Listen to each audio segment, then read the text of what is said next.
अधिक मास के कृष्ण पक्ष की संकष्टी चतुर्थी की आपको बहुत सारी शुभकामनाएं। जब यह चतुर्थी अधिक मास पुरुषोत्तम मास में आती है, तब इसे विभुवन संकष्टी चतुर्थी कहा जाता है। यह दिन भगवान श्री गणेश की उपासना, व्रत और चंद्र दर्शन के लिए अत्यंत शुभ माना जाता है। मान्यता है कि इस दिन विधि विधान से गणपति बप्पा की पूजा करने और व्रत रखने से जीवन के सभी संकट दूर होते हैं। साथ ही सुख, समृद्धि और सौभाग्य की प्राप्ति होती है। अधिक मास में पड़ने के कारण इस संकष्टी चतुर्थी का पुण्य फल कई गुना बढ़ जाता है और भक्तों को विशेष आध्यात्मिक लाभ प्राप्त होता है।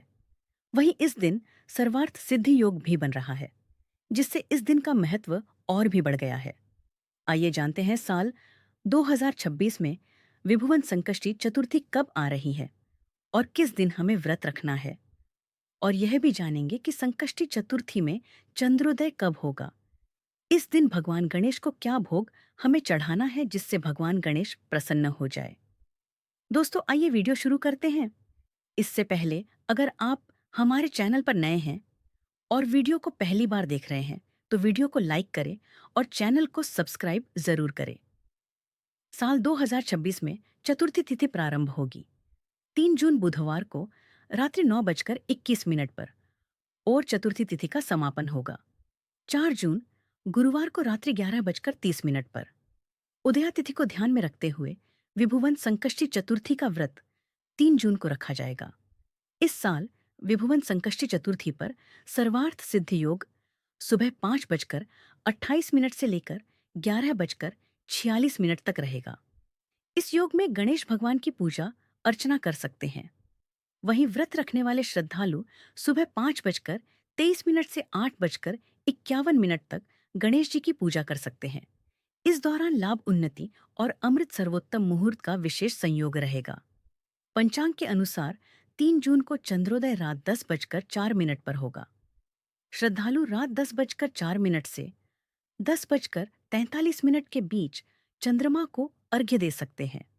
धार्मिक मान्यताओं के अनुसार इस दिन श्रद्धापूर्वक व्रत रखने, गणेश मंत्रों का जप करने तथा रात्रि में चंद्रमा को अर्घ्य देने से सभी प्रकार के कष्ट, बाधाएं और नकारात्मक प्रभाव दूर होते हैं।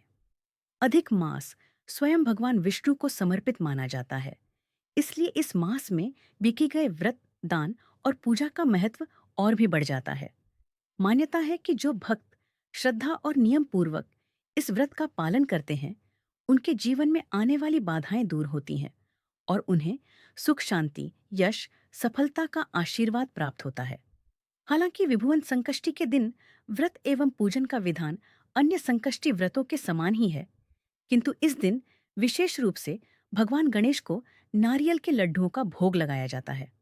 अधिक मास होने के कारण इस दिन किए गए जप, तप, पूजन तथा व्रत आदि का सामान्य संकष्टी के व्रत की तुलना में अनेक गुना फल प्राप्त होता है। यह उत्तम व्रत सभी मनोकामनाएं पूर्ण करने तथा समस्त कष्टों का निवारण करने वाला है।